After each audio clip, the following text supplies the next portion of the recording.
그 지난주 말씀에 보면 이제 예수님을 따르겠다 한 제자들의 이제 말들이 있었었거든요. 그때 예수님께서 한 제자에게는 여우도 굴이 있고 새도 거처가 있는데 인자는 머리 둘 곳이 없다. 그만큼 힘들고 어려운 일들이 따라온다. 너희들이 그냥 생각할 때 무조건 장밋빛 청사진이 있는 게 아니다. 주님을 따라오고 예수님과 함께 동행하는 것은 어려운 일들이 있을 수 있다. 이런 이제 이야기를 해주셨습니다. 그러고 나서 그런 이야기를 듣고도 예수님을 따르는 제자들이 있는 거예요. 그래서 오늘 이제 예수님이 갈릴리 호수를 이제 지나가실 때 사건 하나가 이제 벌어지게 됩니다. 우리 23절 말씀을 한번 다시 읽겠습니다. 시작. 배에 오르심에 제자들이 따랐더니. 아멘.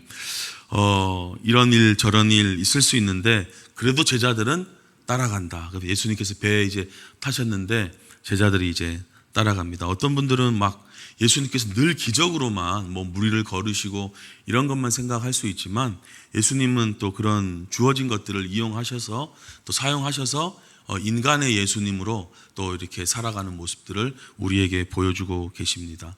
자, 그래서 제자들이 이렇게 따라가는데 제자들은 이제 어떤 사람이냐 하나만 보면요. 요한복음 8장 31절에 한번 같이 읽어 보시겠습니다. 시작. 예수께서 자기를 믿은 유대인들에게 이르시되 너희가 내 말에 거하면 참으로 내 제자가 되고. 아멘. 그러니까 우리는 대부분 이제 예수님 믿으면 다 제자다 이렇게 생각하기가 쉽잖아요. 근데 예수님께서 이 말씀에 이제 보니까 예수님을 믿는 거랑 예수님의 말씀을 믿고 그 속에서 살아가는 거랑은 조금 다른 거예요. 쉽게 생각하자면 우리가 뭐 어디 회사에 들어가거나 동호회에 들어갔다 멤버가 되는 겁니다.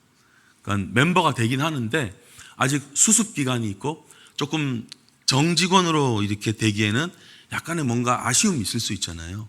그러니까 우리가 예수님을 믿을 때 믿는 건 이제 맞는 거고 제자가 될 수 있다라고는 볼 수 있지만 참된 제자가 되는 것, 진짜 제자가 되는 거는 예수님의 말씀을 믿고 말씀 속에 거해야 된다.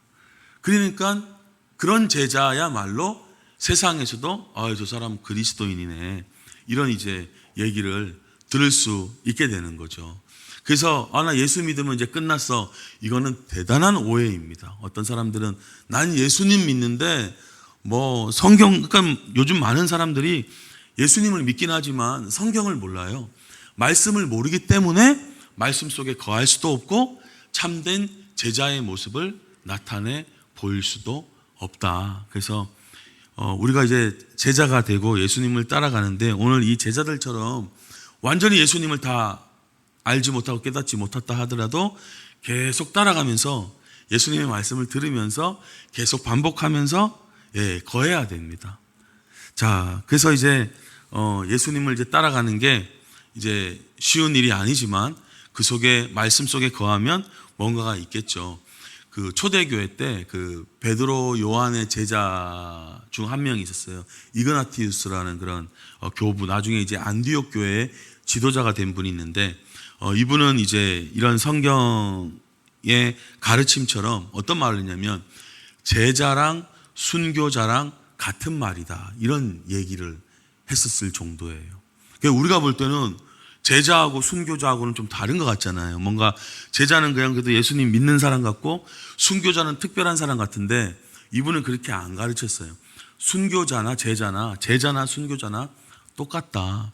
근데 제가 이제 요한계시록을 보니까 요한계시록에서 참된 제자의 모습이 순교자의 모습처럼 그려지거든요. 여러분들 요한계시록을 이제 자세히 살펴보면 뭐 요한계시록뿐만이 아니라 사실은 성경 읽으면서도 그런 모습들이 나옵니다. 왜냐하면 그 어떤 것보다 믿음을 귀하게 여겨라. 이게 예수님의 이제 가르치심이거든요. 다른 것보다 그것을 더 우선시 둬라. 그리고 히브리서에서도 보면 그런 것들을 더 뭐 구차하게 살기 위해서 목숨에 연연하지 않고 참된 믿음의 선진의 길을 걸어간 우리 선배들이 있다. 히브리서는 이제 어떤 배경 가운데 나왔냐면 유대인들인데 예수님 믿고 나니까 너무 힘든 거예요. 직업도 잃어버리게 되고 친척들에게도 쫓겨나게 되고 인정도 못 받고 너무 힘든 상황이니까 다시 이제 유대교로 복귀하는 사람들이 생겼어요. 우리도 막 예수님 믿다가 못하겠다 막 이런 사람들이 있는 것처럼 그 당시도 이제 왔는데 힘든 거예요. 그래서 히브리 선 거예요. 이방인들에 대한 이야기보다 히브리 사람들에게 편지를 보내는 거예요. 히브리 사람들에게 말하는 거예요. 히브리들이 예수님 믿었는데 유대교가 낫겠다고 다시 돌아가는 거예요. 그럴 때 십자가 2번 못 박는다. 한 번 믿으면 끝나는 거다. 이런 이야기들이 막 나오게 되고 거기서 참된 믿음이 뭐냐 하면서 히브리서 11장에서도 참된 믿음은 이런 거다. 그래서 우리 선배들을 봐라. 너희들 구약성경 잘 알고 있지? 구약성경에서 믿음을 어떻게 지켜나가는지 확인하지 않았냐? 너무 많지 않냐? 막 이런 이야기들이 있죠.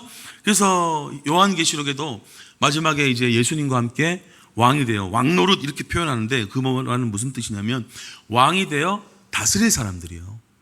그러니까 왕같이 다스릴 사람들은 어떤 사람이냐? 첫 번째는 이제 목배임을 당한 사람들이 이렇게 나온단 말이에요. 그러니까 순교자인데 이그나티우스의 얘기하기처럼 순교자나 제자나 똑같은 말이다. 그러니까 이게 표시가 안 날 뿐이지 준비되어 있는 사람들인 거예요.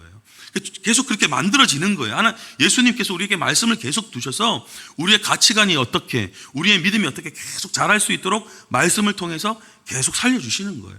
그리고 이제 두 번째는 그렇게 적극적으로 순교적인 이제 행동을 하기도 하지만 그 믿음 세상에서의 타협들 그것들이 몰려올 때 그것에 이제 내가 타협하지 않고 무너지지 않으려고 무릎 꿇지 않는 그런 사람들이 예수님과 함께 왕이 되어서 다스리게 될 것이다. 이렇게 이야기하고 있습니다.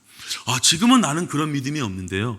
복음서에 보면 오늘 예수님을 믿고 따르겠다고 이야기를 듣고 조건을 제시받고 했는데도 예수님을 따르는 제자들 보면요. 똑같아요, 저희랑. 뭐냐면 오늘 똑같은 모습을 우리가 방금 이제 읽게 되는 건데 여하튼 우리가 이제 예수님을 믿잖아요. 예수님의 말씀 속에 거해야 참된 제자가 된다. 오늘 이 말씀을 기억하시길 예수님의 이름으로 축복드립니다. 자, 24절. 자, 이어지고 있는 사건 하나를 보시겠습니다. 읽겠습니다. 시작. 바다에 큰 놀이 일어나 배가 물결에 덮이게 되었을 때 예수께서는 주무시는지라. 아멘. 어떤 사람들은 이제 예수님 믿으면 오해하는 게 뭐냐면 어려운 일 안 생기고 문제 안 생기고 힘든 일 안 생긴다. 이렇게 생각하는 사람들이 간혹 계세요. 아니요. 성경에서는 그렇게 가르치고 있지 않습니다. 예수님과 동행하잖아요. 예수님하고 함께 하잖아요. 그래도 큰 풍파가 파도가 인생 가운데 일어난다. 성경은 이렇게 가르쳐주고 있습니다. 그러니까 예수님을 믿는데 어려움이 전혀 안 생길 것이다. 오해입니다. 예수님을 믿어도 큰 인생의 파도 몰아칠 수 있다. 그래서 여러분 그 폭풍우가 몰아치는 거는 예수님 안 믿는 사람이나 믿는 사람들에게 동일하게 일어날 수 있고 혹은 어떻게 보면 예수님 믿는 사람에게는 반드시 일어나는 거예요. 예수님께서 그렇게 말씀하셨고 마귀가 가만히 있지 않거든요. 어떻게 해서든지 믿는 사람 한 사람에 더 넘어뜨리려고 막 하기 때문에 안 믿는 사람은 잘 건들지도 않고 알아서 멸망의 길로 가니까 내버려두고 믿는 사람들 신앙생활 착실히 잘 하려는 사람들 더 이렇게 믿음으로 더 높아지는 사람들을 어떻게 해서든지 쳐서 넘어뜨리려고 하는 게 아주 그 마귀의 간악한 꾀입니다. 자, 바다에 큰 바람이 일어났어요. 예수님 계시고 예수님과 함께 있는 제자들 가운데 물결이 막 들이닥치게 된 거예요. 근데 이렇게 되면 보통 놀라잖아요. 물 튀고 하면 분명히 깰 것 같은데 예수님은 어떠세요? 주무시는 거예요. 큰 풍랑이 일어나고 막 제자들은 막 아둥바둥대고 막 소리가 크게 일어나고 막 그 파도 소리도 어마어마할 텐데 예수님은 주무시는 거예요. 왜 주무시는지는 잘 모르겠지만 뭐 피곤하실 수도 있고 근데 여하튼 한 가지 확실한 거는 예민하지 않으시는 것 같아요. 왜 우리 이 얘기 보면 저 사람은 이런 일이 벌어진데도 저렇게 잠을 자? 이렇게 무디어? 예민한 사람은 그러니까 시편 127편에서 얘기한 것처럼 사랑하는 자에게 잠을 주신다 그랬거든요. 여러분 숙면의 은혜가 임하시기를 예수님의 이름으로 축복합니다. 요즘 많은 사람들이 예민해지고 막 근심이 많고 스트레스가 많기 때문에 잠을 잘 못 자요. 숙면이 잘 못 이루어지게 됩니다. 잠을 잘 못 자니까 예민하게 되는 거죠. 예수님께서는 이런 지금 상황인데도 주무시는 거예요. 제자들이 이때는 깨닫지 못했겠지만 나중에 이런 사건들 그리고 예수님의 가르침 다 깨닫고 나서는 아마 이제 알게 됐을까. 예수님께서 왜 그때 잘 주무셨는지. 편안하게 잠을 잘 자는 은혜가 있어야 됩니다. 잘 때는 푹 자고 일어나야 상쾌하게 일어나서 이제 좋은 마음, 기쁜 마음으로 삶을 살아가게 되는 거겠죠. 자, 여하튼 대조적이에요.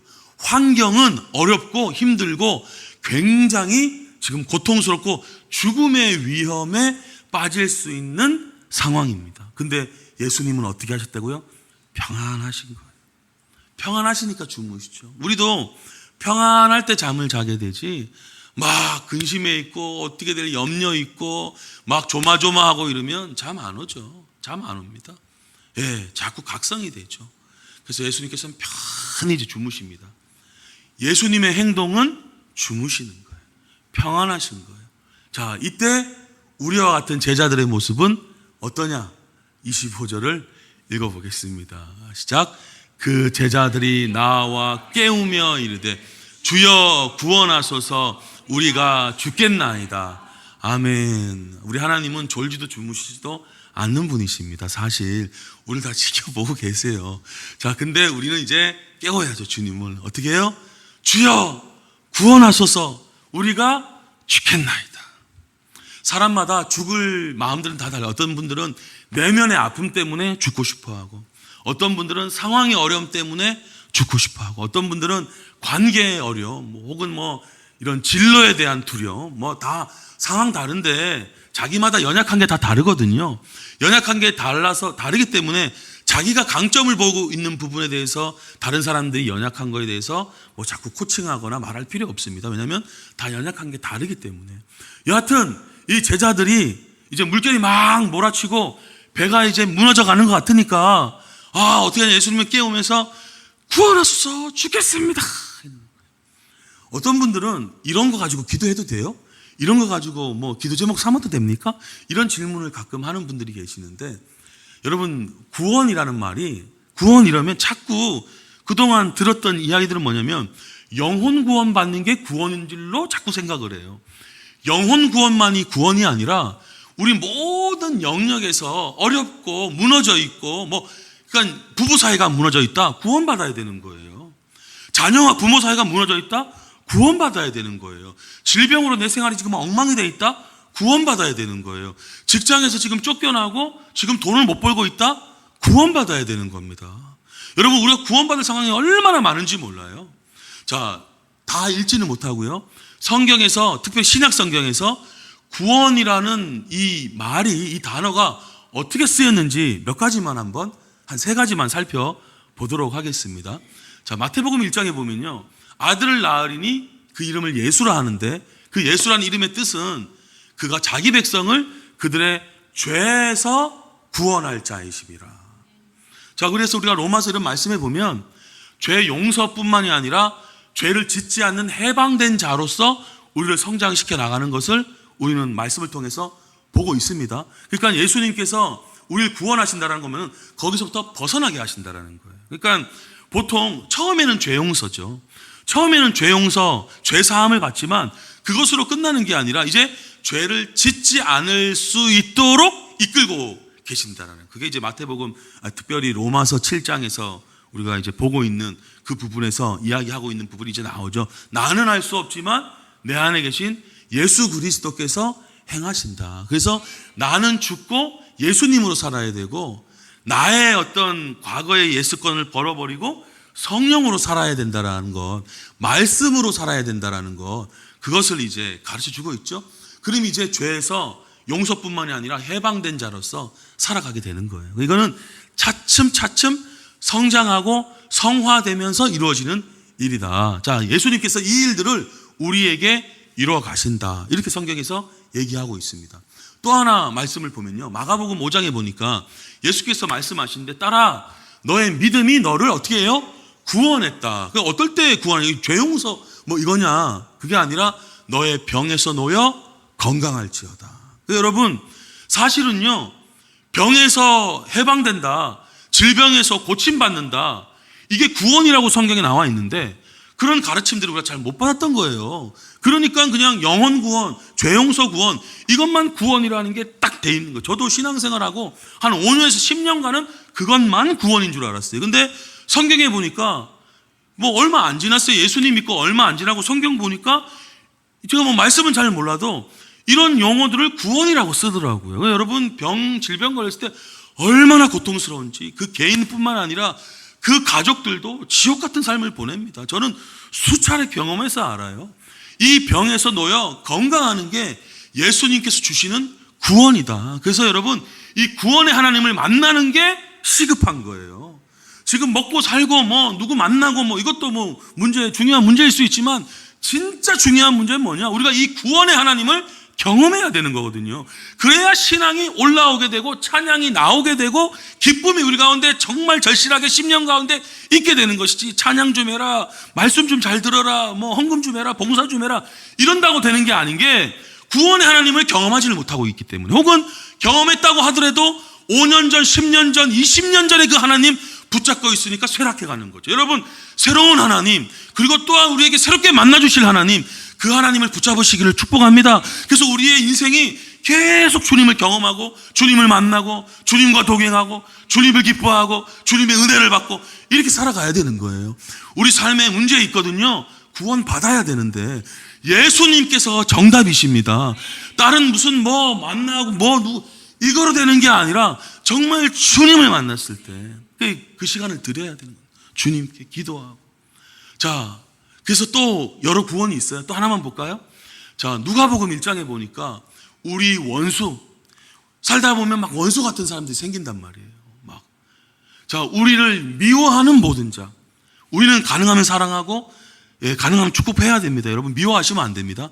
근데 미워하는 사람들이 생기죠. 직장에서 여하튼 삶의 그 부분에서 미워하고 막 오해하고 해서 막 여러 꼬인 상황들이 생겨서 여하튼 그런 고통스러운 순간들이 생깁니다. 이거 사람 미움받는 거 아마 경험해 보신 분들 다 아시잖아요. 얼마나 고통스럽고 얼마나 힘든 일인지. 이거 어떻게 되냐? 구원받아야 되거든요.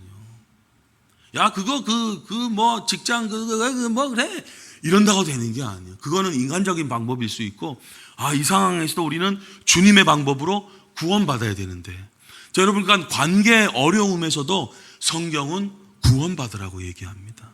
자, 오늘 폭풍우와 파도, 이런 어려움 가운데 있을 때 어떻게 해야 됩니까? 주님을 찾아야 되는 거예요. 자, 시편 50편 우리 말씀 한 편 같이 읽어보도록 하겠습니다. 시작. 환난 날에 나를 부르라.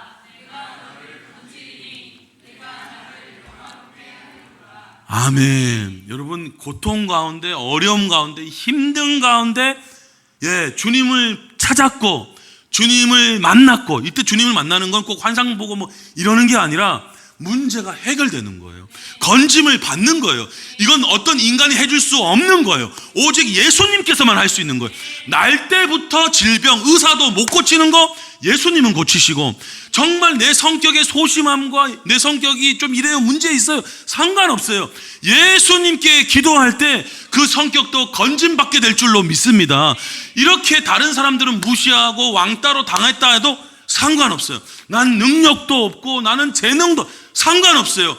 주님께 이 환난 날에 주님을 찾고 부르면 주님께서 건지시게 되고, 이 은혜 받은 건 자기가 알거든요. 그래서 어떻게 해요? 주님을 영화롭게 하는 인생이 되는 줄로 믿습니다. 그래서 주님을 찾고, 어려울 때 세상 사람들처럼 힘들다, 어렵다, 지친다, 괴롭다, 끝났다라고 얘기할 게 아니라 그때가 주님을 부를 때고 그 구원의 은혜에 들어가게 될 날들인 줄로 믿습니다. 그래서 지금 위기와 어려움 있는 분들이시여, 잘 됐습니다. 어떤 의미? 신앙적으로는 잘 된 거예요. 왜냐하면 주님을 찾을 때거든요. 그러면 주님께서 우리를 건져내시고 주님을 영화롭게 하게 될 줄로 믿습니다. 그래서 찾으라는 거예요. 나를 부르라는 거예요. 그래서 제자들이 무섭기는 했지만, 두렵기는 했지만 그래도 주님을 찾았던 거예요. 이거는 칭찬할 만한 일입니다. 자, 근데 26절 말씀을 한번 또 다 같이 읽겠습니다. 시작. 예수께서 이르시되 어찌하여 무서워하느냐? 곧 일어나사 바람과 바다를 꾸짖으시니 아주 잔잔하게 되거늘. 아멘. 자, 주님을 찾고 이렇게 깨우고 기도한 거는 좋은 일이에요. 근데 그거는 사실은 예수를 믿는 제자라면 다 하는 일이죠. 우리도 왜 짧은 순간도 주님, 우리 다 그래요. 어렵고 힘든 일 만나면 다 주님을 찾는데, 이제 뭐가 문제냐? 주님께 기도하는 거는 통과인데 문제는 무서워하는 거예요. 우리 앞길이 막혔을 때 힘들고 어렵잖아요. 그리고 누구 중요한 사람 만날 때 두렵잖아요. 그리고 여러 가지 어려운 상황들 만나면 힘들고 떨게 되잖아요. 그거예요. 주님을 안 믿고 뭐 기도 안 하고 이건 아닌데 짧게라도 기도하고 어려운 일 만나면 주님을 찾긴 하는데 뭐가 문제냐? 무서워하는 게 문제인 거예요. 나는 원래 성격이 원래 소심해서 무서움이 원래 많아요. 아니요. 예수님께서 뭐라 그러시냐면 이 무서움과 뭐가 연관되어 있냐라고 가르쳐 주시냐면 믿음과 연관이 되어 있다 가르쳐 주시는 거예요. 나는 원래 무서움이 많습니다. 아니요. 믿음이 문제라는 거예요. 믿음이 없는 자들하고 항상 얘기하지 않으세요. 왜냐하면 예수님을 믿고 교회를 다니고 그래도 이렇게 성경을 듣고 예수님 말씀을 듣려고 하는 사람들 다 제자들은 믿음은 있긴 있어요. 근데 믿음이 작아요. 주님을 전적으로 신뢰하지 못해요. 자꾸 부정적인 생각들을 해요. 아직 앞일이 이루어지지도 않았는데 자꾸 나쁜 쪽의 생각들이 막 몰려와요. 이 물질 배에 가라앉으면 죽을 것 같고 예수님이 함께 하시는데도 제자들은 그런 생각을 하는 거예요. 왜 무서워했겠어요? 빠져 죽을까 봐. 그거죠. 빠져 죽는 거죠. 뭐 물 쳐서 다치는 거로는 무서워하지 않고 빠져 죽을까 봐 무서워하는 건데 우리가 믿는 그 예수님은 어떤 분이시냐? 죽지도 아니하시고 모든 어려움을 이겨내시는 분이신데 그 하나님을 믿는다고 하면서도 우리는 두려워하는 거예요. 왜요? 믿음이 작기 때문에. 이 상황이 지금 교회를 다니고 있는 대부분의 제자들의 모습입니다. 그래서 우리에게 이 말씀이 주어져 있는 거예요. 어째서 미래에 대해서 두려워하느냐?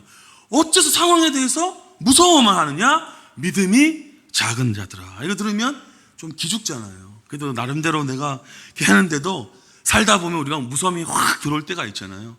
그래서 이 말씀이 얘기하는 건 믿음이 작은 자들아. 그러니까 두려움과 믿음을 연관시켜주는 거예요. 믿음이 없는 건 아니지만 믿음이 작다. 그러면 여기서 얘기하는 건 뭡니까? 예수님께서 믿음이 좀 크면 무서움이 사라질 수 있다는 얘기죠. 여러분 믿음이 더욱더 강력해지시기를 축복합니다. 그러면 무서움이 벗어나는 거예요. 성격 아닙니다. 자꾸 사람들은 그 어떤 환경, 조건을 자꾸 얘기하는데요. 성경은 예수님으로 이것이 다 무너질 수 있다라고 이야기를 하거든요. 믿음이 작은 자들아. 목사님, 그게 말이 그렇지 그런 죽음 앞에서 평안할 수 있고 죽음 앞에서 담대할 수 있는 사람이 도대체 몇 명이나 되겠습니까? 있긴 하겠습니까? 뭐 이런 이야기를 생각할 수도 있겠지만 여러분 영화 그 타이타닉입니까? 그 보신 분들 계시 좀 지난 영화긴 한데 그게 실제 있었던 실화거든요. 그게 이제 1812년도에 일어난 일이에요. 북대서양을 지나는 아주 최고의 배 중에 하나인 타이타닉이라는 배가 있었는데 그게 1등 칸에 있었던 사람들 사람들의 전 재산을 합치면요 지금으로 하면 한 50조 원이 넘는다 그러더라고요. 그러니까 어마어마한 호화 유람선인 거예요. 거기에 도서관, 음악관, 실내체육관, 발레 할 수 있는 센터도 다 있었던 배라고 그러더라고요. 그 당시 1등 칸 지금으로 한 사람이 한 5천만 원은 최소 넘는다고 그러더라고요. 그래서 그게 이제 가다가 이제 빙하에 스쳤잖아요. 그 사람들이 이제 돈이 있고 여유가 있고 그러니까 그 빙하에 부딪혔을 때 배가 이제 처음엔 괜찮으니까 튼튼한 배니까 그 위스키를 가져 나와서 그 빙하 얼음 넣어서 막 먹는 여유까지 부렸다 그러더라고요. 한 2223명인가 이제 거기에 탑승했는데 1514명쯤이 나중에 이제 죽게 됩니다. 그 영화 보신 분들은 알겠지만 아수라장이죠. 죽어가니까 말로 못하죠. 막 그 죽음 앞에 두려움. 그게 당연한 거예요. 당연한 건데 믿음이 이것까지도 이겨낼 수 있느냐? 우리 영화 보신 분들은 알잖아요. 거기에서 오직 평안한 분들은 누구였습니까? 찬송가를 연주하는 믿음의 사람들이에요. 그 남자 그 이제 악장이 있으시고 나머지 7분의 이제 동료가 있었는데 그 나중에 이제 생존한 사람들이 간증을 한 거예요. 실제 그 얘기를 한 거예요. 그분이 이제 악장이시거든요. 그 바이올린이 약혼녀가 선물한 바이올린이에요. 나중에 이제 경매로 보니까 15억에 뭐 팔리고 바이올린 케이스는 또 5억에 뭐 팔리고 하는데 여하튼 그게 중요한 게 아니라 그 이분이 이제 배가 침몰하고 다 죽어가고 이제 하잖아요. 어떻게 해요? 평안하게 혼자 가판 위에 나와서 그 사람들에게 평화의 이 찬양을 이제 연주하는 거예요. 예. 그 찬양이 내 주를 가까이 하게 함은 이거라. 그분이 그렇게 리더가 그렇게 하니까 그 옆에 악단들이 다 옵니다. 조용히 한 걸음씩 와가지고 그 옆에 이제 8명의 악단이 막 같이 동일하게 연주하는 거예요. 근데 이제 영화에는 안 나왔는데요. 그 생존했던 사람들이 뭐라 그러냐면 그 마지막에 이제 그분들도 이제 물결에 이제 다 죽어가고 사람도 막 할 때 그 악장이 뭐라 그러냐면 예수님 믿으세요. 희망을 가지세요. 예수님 믿으세요. 하면서 삶을 마감했다 그러시더라고요.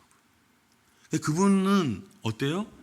동일하게 배가 막 이제 무너져 가는데 평안할 수 있느냐? 그분은 평안할 수 있다라는 걸 보여주잖아요. 믿음이 있지만 무서움 가운데 죽어갔던 분들도 있었을 거예요. 근데 오늘 말씀처럼 믿음은 이제 작은 자겠죠. 근데 저는 믿음이 작은 것으로 우리의 인생이 끝나지 않기를 원합니다. 왜냐면 그러면 우리가 세상 사람들하고 겉보기에는 똑같아요. 그래서 우리가 이런 얘기 듣는 거예요. 넌 믿는 사람인데 왜 그 모양이냐는 얘기를 듣는 게 믿음이 없지는 않대요. 여러분 그럴 때 믿음이 없다라고 생각하시면 안 됩니다. 세상 사람들의 그런 얘기에 나 정말 믿음 없나? 아니요. 그 마귀의 속삭임인데 믿음이 있긴 있어요. 우리 교회도 다니고 예수님도 믿고 예수님이 주인님이시라고 고백도 하고 그러는데 뭘 믿음이 없어요. 믿음이 없는 건 아닌데 믿음이 작은 거예요. 작기 때문에 모습은 비슷한 거예요. 그렇기 때문에 빛으로 소금으로 드러나기 위해서는 우리의 믿음이 좀 더 자라야 됩니다. 그래서 오늘 예수님의 이 어떻게 보면 이 야단처럼 믿음이 작은 자들은 왜 두려워하느냐? 믿음이 커져야 된다라고. 멈춰 있어서는 안 된다고. 근데 믿음은 언제 자란다라는 거예요? 들을 때 자란다 그러시거든요. 그러니까 말씀을 잘 들어야 됩니다, 여러분. 기도 많이 한다고 찬양 많이 부른다고 믿음이 자라는 게 아니라 믿음은 성경에 얘기하는 것처럼 로마서의 말씀처럼 말씀을 들을 때 자라게 되는 거예요. 그래서 말씀을 잘 들으시기를 축복합니다. 자, 성경에도 한 분만 보시면요. 스데반이라는 그 집사님이세요. 뭐 사도도 아니고 집사님이신데 마지막에 어떻게 죽어갔느냐? 막 설교를 했어요. 그래서 저는 집사님도 설교할 수 있다고 생각하는 사람인데, 설교를 막 하셨어요. 그러니까 전도하는 거죠. 막 설교하고 전도하시는데 어떻게 해요? 성령 충만. 사람들이 이 말씀 전도 듣고 너무 싫은 거예요. 이렇게 여러분 예수님 전하고 신앙적인 얘기하다가 막 상대편이 싫어할 때 모습 경험해 보신 적 있을 거예요. 이걸 마음이 찔리니까 지금 막 하면서 이를 부득부득 가니까 스데반이 어떻게 해요? 성령 충만하고 그 사람을 보기보다 하늘을 주목하는 거예요. 여러분 신앙적으로 자 우리 집안 이제 다시 기도 좀 하자 말씀 보자 할 때 갑자기 왜 이러세요? 그런 얘기 들어도 그 사람을 주목하지 마시고 하나님을 주목하시기를 바랍니다. 이게 중요한 핵심 포인트예요. 어떤 분들이 목사님은 왜 안 무너지냐, 목사님은 막 그런 얘기 이제 하시는데 저는 이 방법대로 따라가려고 그럽니다. 저도 하다 보면 막 사람이나 막 반대되는 얘기하고 막 일을 가는 얘기 들리고 막 이러면 이제 마음이 막 이렇게 위축되잖아요. 사람은 다 그렇거든요. 근데 어떻게 해요? 하늘을 바라봐야 돼. 자꾸 하늘을 그 방법밖에는 없어요. 스데반이 한 방법이에요. 사람을 보고 세상을 보고 땅을 보면 절망 가운데 들어갈 수밖에 없어요. 근데 자꾸 하늘을 바라보고 자꾸 말씀을 바라보고 자꾸 주님을 바라봐야 됩니다. 심지어 어떤 일이 생기느냐? 돌로 스데반을 그럼 저들 이렇게 될 수 있는데 스데반이 어떻게 해요? 주님 이제 제가 죽을 것 같습니다. 아까 그 바이올린 치셨던 분들처럼 주님 제 영혼을 받아주십시오. 다니엘처럼 막 확 살아날 수도 있는데 사람마다 다르겠죠. 주님 제 영혼을 받으시옵소서. 이제는 죽을 것 같습니다. 그리고 그 아픈 상황에서도 마지막에 신앙적인 예의를 갖추잖아요. 참 난 이게 멋있더라고요. 무릎을 꿇는 거예요. 너무 멋있어요. 이 상황에서도. 이런 분은 무슨 일을 못하겠습니까? 믿음은 모든 일을 가능케 하는 거예요. 죽어가는 상황인데도 무릎을 꿇고 주여 이 죄를 저 사람들에게 돌리지 마십시오 하고 이렇게 죽음을 가는 거죠.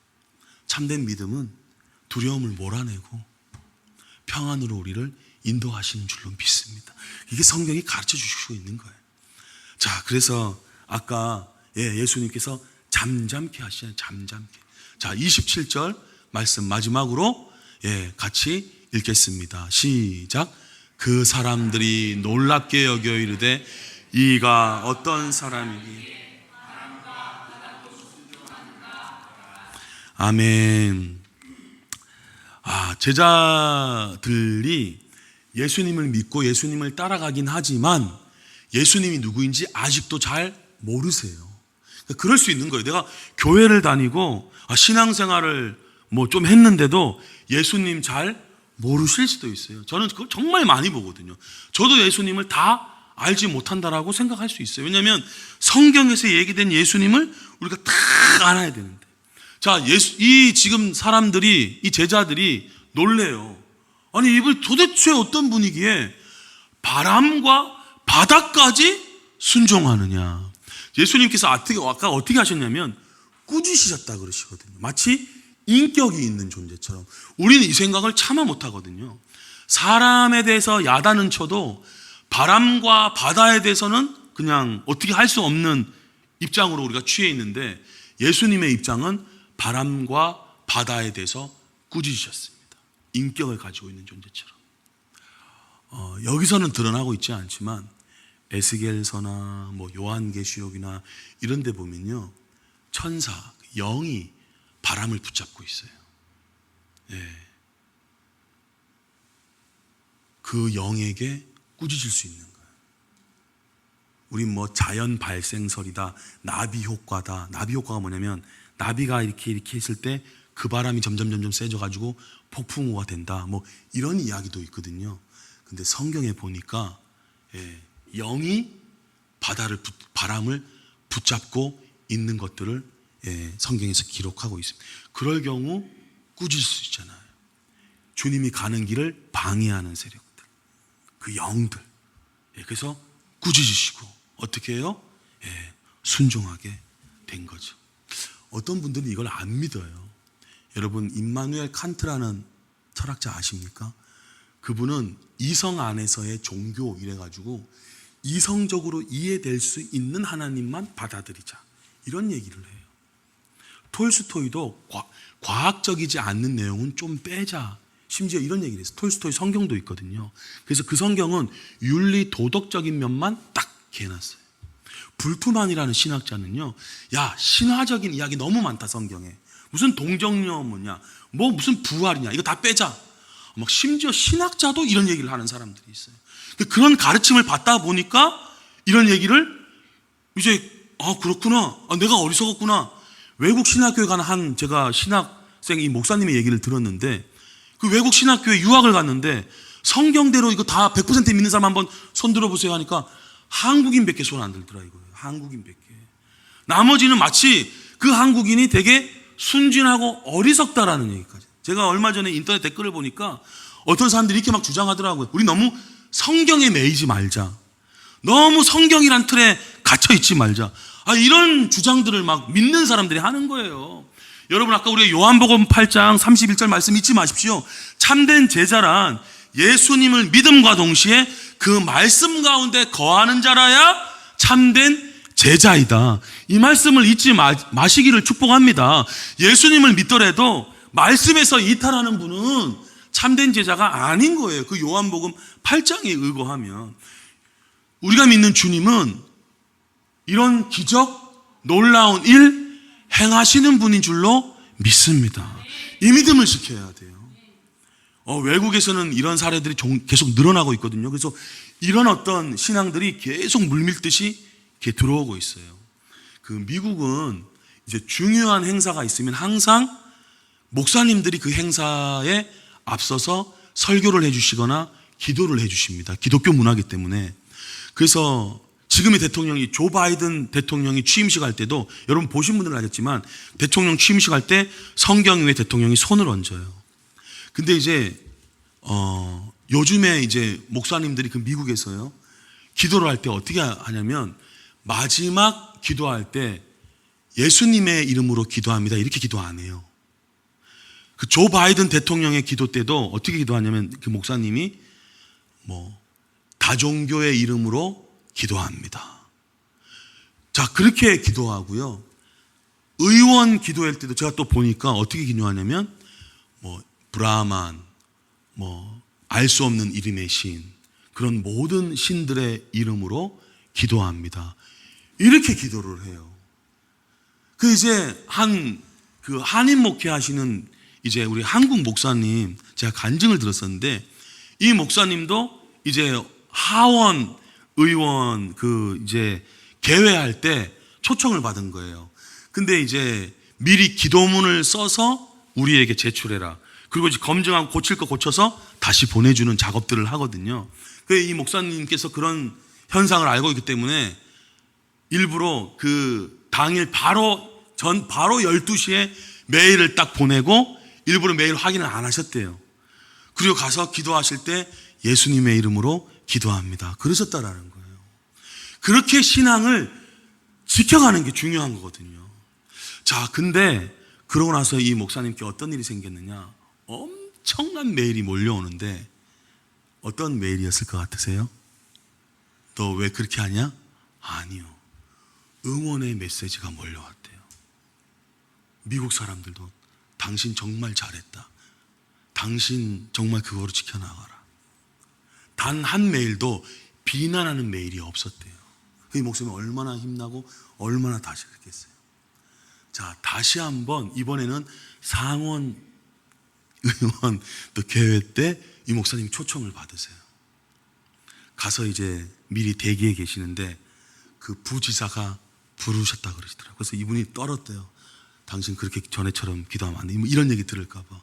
갔는데 그 부지사가 조용히 목사님이 믿고 있는 그대로 기도하십시오. 여러분, 말씀의 길을 걸어가는데 어렵고 힘든 폭풍이 몰아칠 수 있어요. 그 세상 사람들하고 똑같습니다. 그런데 우리 주님을 바라보고 믿음으로 나아갈 때 그 폭풍우가 잠잠하게 될 것을 믿습니다. 오늘 세상이 더 신앙생활 어렵도록 이렇게 우리 자녀들을 빼앗아 가려고 그러고 우리를 빼앗아 가려고 할 때 우리가 그거에 무너지지 말고 믿음 가운데 굳건히 서서 두려움이 평안으로 바뀌고 슬픔이 기쁨으로 회복되는 그런 신앙의 주인공들이 되시기를 예수님의 이름으로 축복드립니다. 아멘.